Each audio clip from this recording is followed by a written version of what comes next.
Bom dia. Meu nome é Luiz Henrique, eu sou cardiologista, ecocardiografista pediátrico do serviço.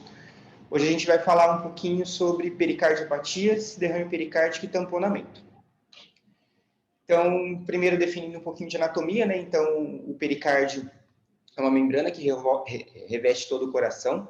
Ela é formada por um envoltório externo, que é chamado de pericárdio fibroso, que é essa parte mais externa aqui, e por um envoltório interno, que é chamado de pericárdio seroso, que é dividido em duas camadas. A gente tem a camada parietal, que fica mais próximo do pericárdio fibroso, e a camada visceral, que fica em íntimo contato com o miocárdio.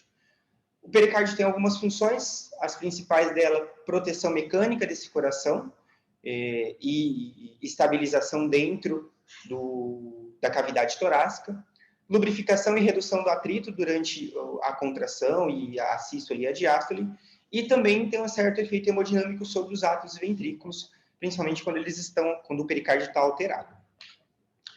Existem infinitas causas de pericardite, de inflamação e alteração desse pericárdio. Pode ser por causa infecciosa, que seja viral, bacteriano, viral são os mais comuns. Pode ser por doença do sistema autoimune, por exemplo, lúpus, artrite reumatoide, febre reumática. Doenças a órgãos adjacentes, então, algumas miocardites podem evoluir também com pericardite. Doenças metabólicas, insuficiência renal, com uremia importante, pacientes que estão em diálise. Doenças neoplásicas, então, sejam aquelas primárias do pericárdio, ou como neoplasias de outros órgãos tendo metástases pericárdicas, ou até por disfunção cardíaca, por drogas nefrotóxicas, ou alteração do pericárdio, até por conta de quimio ou radioterapia. Por trauma, seja direto, por exemplo, ferimento contuso ou ferimento cortante penetrante no tórax, ou indireto, por exemplo, um trauma torácico. E algumas outras situações, como doenças inflamatórias, síndrome de Luffer, enfim, Stevens-Johnson, e aqueles casos onde a gente não chega a nenhuma causa que a gente chama de idiopática. Então, a gente vê que a gente pode ter alteração pericárdica em quase todos os tipos de patologias.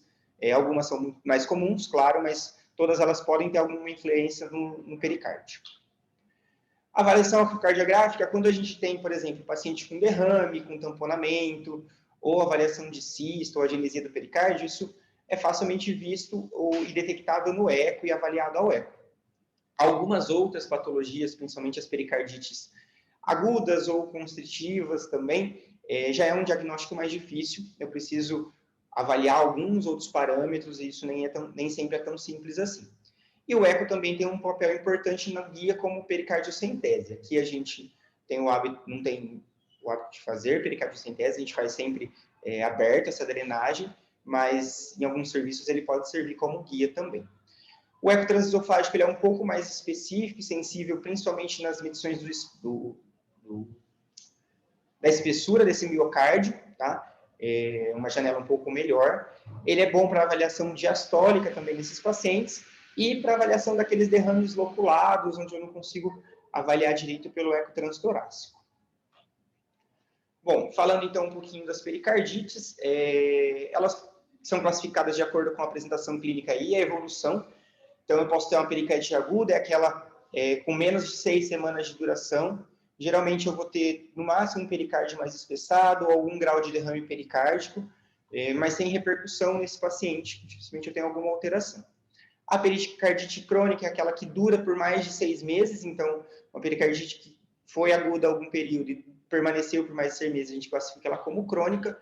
Também não tem características tão específicas assim, mas naqueles pacientes onde eu tenho algum certo grau de fibrose e calcificação por conta dessa pericardite crônica, a gente já evolui para uma pericardite constritiva, que eu vou falar agora mais para frente, e aí a gente já tem sinais mais específicos no ecocardiograma. E aqueles pacientes com derrame pericárdico e tamponamento, que esses sim são facilmente avaliados. Então, a gente vai focar mais nesses dois tipos, derrame pericárdico e tamponamento, e na pericardite constritiva, que é o que eu vou falar a seguir. Então, a pericardite constritiva. Então, eu tenho uma inflamação desse pericárdio que vai levar a algum grau de fibrose ou de calcificação, e aí isso vai trazer implicações hemodinâmicas nesse paciente. Então, eu vou ter uma limitação do enchimento diastólico desse coração, porque esse pericárdio está espessado, ou está inflamado, ou está aderido. Tá? Então, ele restringe o enchimento e a diástole desse coração. As causas mais comuns. Cirurgia cardíaca pregressa, isso principalmente nas crianças, tá? Então, na população pediátrica, o histórico de cirurgia cardíaca é bastante importante.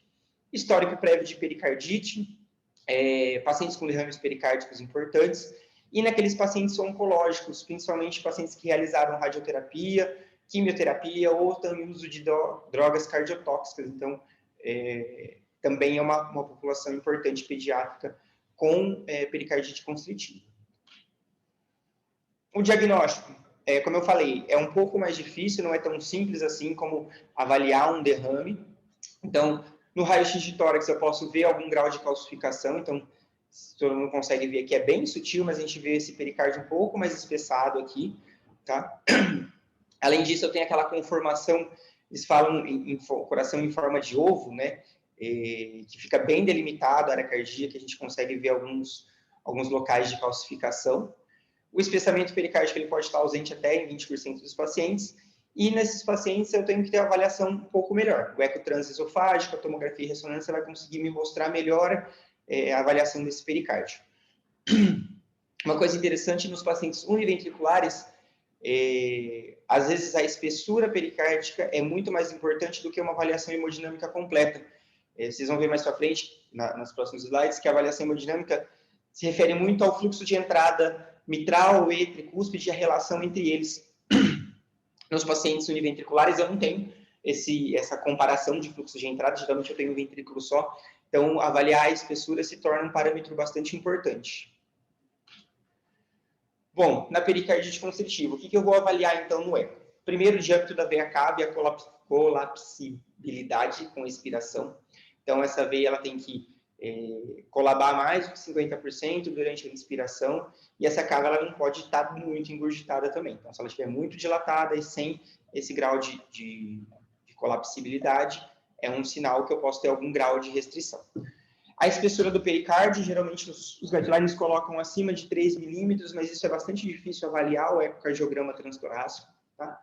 Volume e função atrial e ventricular, e aqui o mais importante talvez seja a função diastólica desses ventrículos, apesar de serem funções um pouco mais difíceis de serem feitas, mas a função diastólica. A variação dos fluxos de entrada dos ventrículos com a respiração, e aqui é um ponto bastante importante que a gente vai detalhar mais para frente. E também o Doppler tecidual, principalmente na diferenciação com a miocardite restritiva, onde eu também vou ter alteração, também vou ter disfunção diastólica ventricular, também vou ter alteração dos fluxos de entradas, mas eu tenho outras alterações no Doppler tecidual. Então, aqui só mostrando um exemplo, uma foto. Então, a gente vê aqui o pericárdio um pouquinho mais espessado, mais branco, um derrame pericárdico discreto nesse paciente. Então, aqui eu já vi essas alterações, eu tenho, claro, que fazer outras medidas, outras aferições para confirmar realmente que ele tem uma pericardite. Claro que vai a clínica também, mas eu posso começar a suspeitar diante dessas alterações. As características específicas, então. Eu tenho, primeiro, uma dissociação das pressões intratorácicas e intracardíacas. Então, num paciente normal, toda vez que eu tenho a inspiração, eu reduzo a pressão intratorácica e aí eu reduzo proporcionalmente a pressão intracardíaca também, aumentando o retorno venoso. Na pericardite, essa redução da pressão intracardíaca ela é menor do que a redução da pressão intratorácica. Então, eu tenho alteração do fluxo de entrada, do retorno venoso desse paciente.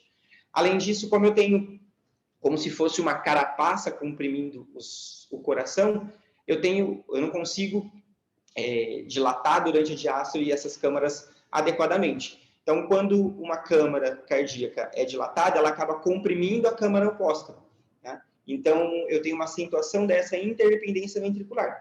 Então, por exemplo, durante a dilatação do ventrículo esquerdo, eu comprimo o ventrículo direito e não deixo ele dilatar tanto assim. Então, essa interdependência é mais acentuada na pericardite. Então, são dois parâmetros importantes para a gente avaliar.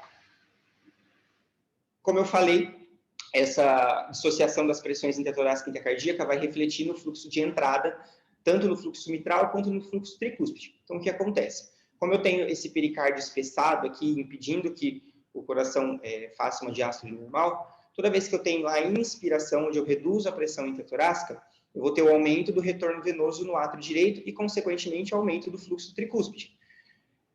Como eu aumentei esse fluxo tricúspide, aumento o volume do ventrículo direito, isso faz o meu septo abaular para o ventrículo esquerdo, isso diminui a complacência do ventrículo esquerdo, diminuindo o fluxo de entrada do ventrículo esquerdo e, consequentemente, o fluxo mitral. Tá? Então, durante a inspiração, eu tenho um aumento do fluxo tricúspide e diminuição do fluxo mitral. Durante a expiração, eu tenho o contrário. Diminuição do fluxo de entrada tricúspide, aumento do fluxo de entrada mitral. Tá? Quando essa variação do fluxo mitral ela é mais do que 25% entre a inspiração e a expiração, é um dos sinais de pericardite constritiva.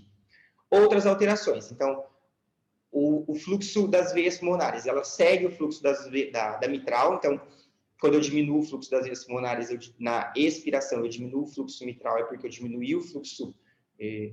na expiração, quando eu aumentei o fluxo mitral, é porque eu aumentei o fluxo pulmonar, de retorno venoso das veias pulmonares, e as veias sistêmicas também. Então, na expiração, a veia hepática, eu tenho um aumento da onda A durante a expiração.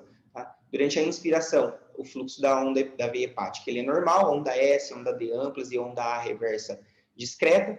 Durante a expiração, onde eu diminuo o retorno venoso sistêmico, eu tenho onda S diminuída, onda D às vezes até ausente, e uma onda A bastante proeminente. Tá? Então, são dois sinais. São outros sinais que a gente pode observar, além das alterações de fluxo tricúspide e mitral. Tá? Outros índices que a gente pode avaliar. Então, a velocidade septal do ânulo da mitral é normal, maior do que 7 centímetros por segundo. Aqui a gente está falando de Doppler tecidual. Na miocardite restritiva, essas velocidades estão alteradas porque eu tenho uma alteração de miocárdio. Aqui não, aqui a contratilidade e o miocárdio eles estão preservados. O que eu tenho é que eu não consigo ter uma diástole importante porque eu tenho uma restrição externa. Na miocardite restritiva, a gente provavelmente vai ter outras aulas, eu tenho uma doença do miocárdio. Então, essa contratilidade, esse grau de diástole está alterado por doença miocárdica, então eu vou ter essas velocidades alteradas. Além disso, as alterações da veia hepática que eu falei. Então, aqui só um outro quadrinho, só para a gente relembrar e fixar isso. Então, aqui, o fluxo da mitral. Então, durante a inspiração, eu tenho uma redução desse fluxo. Durante a expiração, eu tenho um aumento desse fluxo mitral. A tricúspide é o contrário. Durante a inspiração, eu tenho um aumento desse fluxo tricúspide. Durante a expiração, eu tenho diminuição desse fluxo tricúspide, mostrando a interdependência entre esses ventrículos. Quando esse aumento é mais do que 50% na mitral, mais do que 25%, sinal de pericardite constritiva. Aqui mostrando a veia hepática, então durante a inspiração o fluxo é normal, onda S e onda D e uma ondazinha pequena. Durante a expiração a gente tem uma onda S menor e uma onda A bastante ampla nesse paciente. Eu fui lá, cortei um... Aqui é um modo M, mostrando 2 pontos. Primeiro, uma variação, um movimento anormal do septo interventricular. Então, durante a sístole, a gente vê que a parede do ventrículo livre, parede do ventrículo esquerdo, ela faz a contração e o septo ele acaba abaulando para o ventrículo direito, ao invés de fazer a contração, mostrando a interdependência ventricular. E na diástole, no início da diástole, eu posso ter esse NOC, essa entrada aqui, esse movimento anormal do septo interventricular em direção ao ventrículo esquerdo, também alterado por essas pressões interventriculares, essa dependência interventricular. Geralmente isso acontece durante a inspiração. Aqui um videozinho mostrando, então a gente vê que a alteração desse septo, né, ele balança de um lado para o outro, variando com a ins e a expiração. E a gente vê que o coração ele não tem uma capacidade de enchimento, ele se enche, mas às custas de compressão de um dos outros ventrículos. Ele não tem uma dilatação por conta desse pericárdio aqui bem espessado e restringindo essa dilatação. Outros exames que a gente pode lançar a mão, então, como eu falei, a avaliação desse pericárdio nem é sempre tão simples assim. A gente consegue avaliar no eco transtorácico mais a parte hemodinâmica do que fazer medidas ou avaliar questão de espessuras. Então, a gente pode fazer tomografia, a gente vê esses locais de calcificação, então, onde ele está bem espessado. E aqui uma reconstrução 3D, mostrando essas placas brancas que são calcificações desse pericárdio. E a gente pode fazer ressonância também, Aqui eu consigo medir, né, a espessura desse pericárdio todo e consigo também fazer a avaliação diastólica durante a ressonância.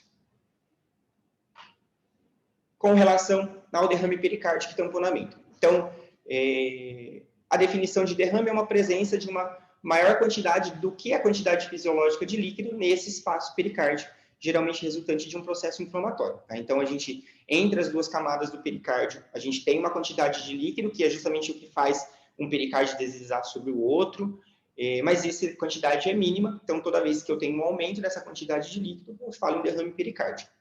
O tamponamento é definido como um rápido ou um grande acúmulo de líquido nesse espaço, comprometendo o enchimento ventricular e comprometendo a hemodinâmica do paciente. Então, aqui a gente vê um exemplo extremo, a gente vai ver outras imagens dessa, um paciente onde eu tenho bastante líquido aqui em volta, o coração está dançando e a gente vê que a contratilidade fica tudo bastante comprometido. Os derrames pericárdicos pequenos, geralmente eles são posteriores e inferiores, estão presentes só durante a sístole, durante a diástole eu acabo não vendo. E nos derrames pericárdicos grandes, como aquele ali, a gente tem aquele movimento de balanceio do coração.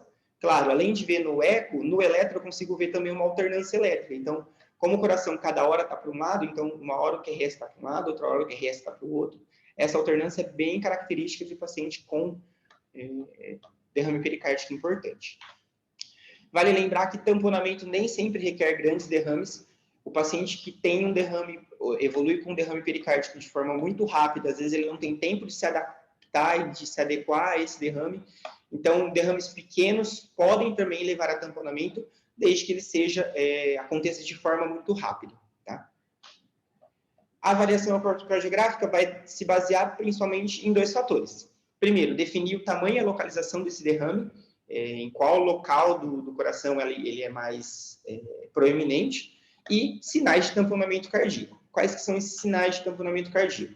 O mais precoce dele, que talvez mais apareça, é o colapso do VD no início da diástole, onde eu tenho uma pressão intrapericárdica maior do que a pressão intracardíaca na diástole, por conta do VD ser a câmara de menor pressão, então eu tenho esse colapso do ventrículo direito. Posso ter inversão do ato direito no final da sístole também, pelo mesmo motivo. Movimentos anormais do septo interventricular por conta daquela interdependência. Derrame pericárdico e tamponamento funciona como se fosse uma pericardite restritiva. Esse coração ele não consegue distender adequadamente. Então, eu aumento a interdependência ventricular e aumento os movimentos anormais desse septo. Também vou ter aquela variação respiratória das dimensões e dos fluxos cardíacos. E vou ter congestão da veia cava inferior, principalmente durante a expiração. Então, aqui, voltando àquele mesmo gráfico, aqui também funciona da mesma jeito. Durante a expiração, eu aumento o retorno venoso sistêmico, retorno venoso pulmonar e o fluxo da mitral. Durante a inspiração, eu aumento o retorno venoso sistêmico e aumento o fluxo na tricúspide, diminuo o fluxo na mitral. Aqui, ó, inspiração, fluxo na mitral reduziu. Durante a inspiração, o fluxo tricúspide aumentou. Durante a a mesma coisa, ao contrário, aumenta o fluxo mitral e diminui o fluxo tricúspide. Com relação à quantificação, então esse derrame pericárdico a gente pode tentar quantificar, e a gente tem uma classificação onde a gente, primeiro, a medição é feita na diástole, no local onde eu tenho maior acúmulo de líquido, então menos do que 10 milímetros, e ele é visualizado só na parte posterior do ventrículo esquerdo, esse derrame é classificado como pequeno. Se eu tiver mais entre 10 e 20 milímetros de lâmina de derrame, e ele circundar todo o coração, geralmente é moderado, e mais de 20 milímetros eu já classifico como importante. Claro, eu vou avaliar tanto esses diâmetros, quanto aqueles outros fatores de avaliação hemodinâmica dele também. Então, aqui alguns exemplos. Então, esse é um paciente, a gente pode ver aqui um defeito do septo atrioventricular total, é um paciente Down, então eles têm alteração de TSH, T4 livre. Então, além da cardiopatia por insuficiência cardíaca, eu posso ter essa alteração por distúrbio metabólico mesmo. Tá? Então, a gente vê um derrame pericárdico discreto, envolvendo todo o coração, mas principalmente nessa parte mais posterior ao átrio e mais aqui próximo ao ventrículo esquerdo. Isso é um apical 4 câmaras. Quando a gente vai para o paraesternal, eixo curto, a gente vê que ele é mais presente no ápice do coração e na parte inferior, posto inferior desse coração. E aqui um subcostal também, né? A gente vê mais nessa parte inferior do coração aqui. Então, um derrame pericárdico pequeno, a gente vê que não tem comprometimento em nenhum momento da função cardíaca, né? A gente vê que a contratilidade e os enchimentos estão normais. Aqui já é um outro paciente, esse paciente é um paciente pós-operatório de transplante cardíaco. A gente já vê que esse derrame ele é mais acentuado, a gente consegue ver circulando todo o coração. A gente já vê uma certa alteração, um balanço do coração, então não chega a ser um swimming heart, mas a gente já consegue ver alguns movimentos anormais do coração e do septo, e a gente começa a ver também aqui uma alteração da parede do ventrículo direito, esse desabamento dessa parede. Aqui num paraesternal eixo longo, tá? Então, para ver o diâmetro, o tamanho desse derrame, tá? E esse coração lançando. E aqui a gente já começa a ver alguns pontos esbranquiçados dentro desse derrame, tá? Outra coisa para se avaliar é a qualidade ou a característica desse líquido pericárdico. Lá a gente tinha visto que era um líquido que não tinha debris, aqui então, no paraesternal eixo curto, a gente vê uma série de pontos espessos, brancos dentro desse líquido, que pode ser processo infeccioso, pode ser sangue, então a característica desse líquido também ajuda a gente no diagnóstico. Aqui um outro paciente, então aqui também um derrame pericárdico, também já mais acentuado. A gente vê, então, o desabamento do tétero do átrio direito aqui e o colapso da parede do ventrículo direito também abaulando durante o ciclo cardíaco. E aqui o caso mais grave, mais interessante. Então, a gente vê uma quantidade de líquido muito grande. Essa paciente é uma paciente oncológica, que não tinha diagnóstico, ela abriu o quadro com derrame pericárdico, com sinais de tamponamento, foi drenado e depois foi investigado e ela tem um câncer, eu não lembro exatamente do que. Mas, então a gente vê um derrame importante, a gente vê todo o coração dançando, a gente chama de swimming heart, balançando realmente dentro desse derrame. A gente vê o átrio direito colapsando, o ventrículo direito colapsando, movimento anormal do septo. Se a gente for para uma outra imagem com o Doppler colorido, a gente vê que esses fluxos, e é até difícil pegar fluxo num coração assim, são todos alterados. É muito difícil a gente fazer algum tipo de medição, seja de função, seja de fluxo de entrada ou saída, mas claramente a gente consegue ver que o débito cardíaco está comprometido nesse paciente. Aqui um eixo curto, né, um paraesternal eixo curto, mostrando o ápice do coração, então a gente vê muito líquido. E aqui um eixo curto também, mostrando mais as vias de saída, a via de saída do VD, também esse ventrículo direito totalmente alterado, a dinâmica dele por conta desse derrame importante de líquido. Então, a gente vê aqui que esse líquido, diferente do outro, eu já não tinha tanto debris, é um líquido, não tem espessamento nem nada dentro desse líquido, também uma outra avaliação que a gente tem que fazer. Bom, de derrame pericárdico é isso, principalmente a quantificação e os sinais de tamponamento. Outras duas doenças, falar rapidinho, que não são tão comuns assim. Primeiro, a genesia de pericárdio, então, geralmente acontece do lado esquerdo, é bastante raro. É mais comum em homens, geralmente assintomáticos, são achados de exames, e o que a gente vai ver? Movimentos exagerados desse coração, como eu falei, o pericárdio tem a função de estabilizar o coração dentro da caixa torácica. Então, na ausência, esse coração ele vai ter movimentos exagerados, principalmente dessa parede posterior do VE, e eu vou ter um desvio do coração para a esquerda. Isso faz, no momento que a gente faz o 4 câmaras, o apical, parecer que essas cavidades direitas elas são maiores do que realmente são. Pode estar associada com CIA, valva aórtica bicúspide cisto broncogênico, e a confirmação é sempre por tomografia ou ressonância. Então, aqui mostrando só uma ressonância, né? Então, aqui a gente vê o coração bastante desviado, e aqui a gente vê que o pericárdio vem até aqui no ápice do ventrículo esquerdo, e até aqui, então, toda essa parte do ventrículo esquerdo eu não tenho pericárdio recobrindo. E uma outra alteração do pericárdio são os cistos de pericárdio, geralmente são estruturas benignas, são achados acidentais. Então, eu vou ver ou uma massa no raio-x e aí eu vou investigar, ou ao fazer um eco de rotina, acabo vendo uma massa cística. Geralmente, eles se localizam próximos ao átrio direito e tem o diagnóstico diferencial, é o aumento da própria câmara cardíaca, presença de tumores malignos ou hérnia diafragmática. O eco, ele serve para avaliar a diferenciação se esses entre esse cisto, que geralmente tem líquido dentro, ou outras massas sólidas, e eu posso lançar a mão também de tomografia ou ressonância para melhor avaliação desse cisto. Então, aqui, uma imagem de eco, né, o átrio direito, o ventrículo direito, e aqui um cisto próximo ao átrio direito, e aqui uma imagem de tomografia, então um cisto bem grande aqui, próximo à parede do átrio direito, junção entre o átrio e o ventrículo direito aqui também. Aqui só um eco, então para externar o eixo curto, eixo longo, né, oscilando entre a via de saída do VE e o eixo longo do VD, e aqui a gente vê uma imagem cística próxima ao átrio direito, de cisto pericárdico.